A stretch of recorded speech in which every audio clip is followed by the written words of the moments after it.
മത്തായിയുടെ സുവിശേഷം 11-ാം അധ്യായം 12-ാം വാക്യം ഇങ്ങനെ പറയുക, ബലാൽക്കാരികൾ അതിനെ പിടിച്ചെടുക്കുന്നു. എൻ്റെ ചെറുപ്രായത്തിൽ എൻ്റെ ഈ കൈവിരലുകളിലൊക്കെ ഇങ്ങനെ നൊണലുകൾ പോലെ വരികയും അവ പഴുക്കുകയും ഒത്തിരി അസഹനീയമായ വേദനകളൊക്കെ സംഭവിക്കുകയും ചെയ്തു. എന്നാൽ ഒരു പ്രാർത്ഥനയിൽ ഞാൻ വിശ്വസിച്ചു എൻ്റെ ഈ രോഗം സൗഖ്യമായെന്ന്. എൻ്റെ ഉള്ളിലുള്ള സംശയം എന്നോട് പറഞ്ഞു, ഇല്ല, സൗഖ്യമായിട്ടില്ല. എൻ്റെ ശരീരത്ത് വീണ്ടും ആ നുണലുകളൊക്കെ വരാൻ തുടങ്ങി. ആ സമയം ഞാൻ വീണ്ടും പറഞ്ഞു, എൻ്റെ ശരീരം സൗഖ്യമായി, ഞാൻ വിടുതൽ പ്രാപിച്ചു, ഞാൻ ഈ രോഗത്തിൽ നിന്ന് പുറത്തു വന്നു, ഞാൻ സൗഖ്യമായി. ഞാനത് വീണ്ടും വീണ്ടും പറയുവാൻ തുടങ്ങി. ഞാൻ വിശ്വസിച്ചു, പറഞ്ഞു, എൻ്റെ ഹൃദയം കൊണ്ട് അത് നിശ്ചയിച്ചു. എൻ്റെ ജീവിതത്തിൽ അത് സൗഖ്യമായി പരിണമിച്ചു. എൻ്റെ ശരീരത്തിൽ നിന്ന് ആ രോഗം മാറി. ബുദ്ധിയില്ലാത്തവർക്ക് ബുദ്ധി നൽകുന്നൊരു ദൈവം, ആരോഗ്യമില്ലാത്തവർക്ക് ആരോഗ്യം നൽകുന്നൊരു ദൈവം, പട്ടിണിയെ മാറ്റുന്ന, നിങ്ങളുടെ സ്ഥിതികളെ മെച്ചപ്പെടുത്തുന്ന ഒരു നല്ല ദൈവം നമ്മുടെ കൂടെയുണ്ട്.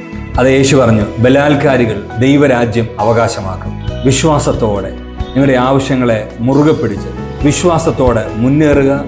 ദൈവമായ കർത്താവ് ധാരാളമായിട്ട് അനുഗ്രഹിക്കട്ടെ. ആമേൻ.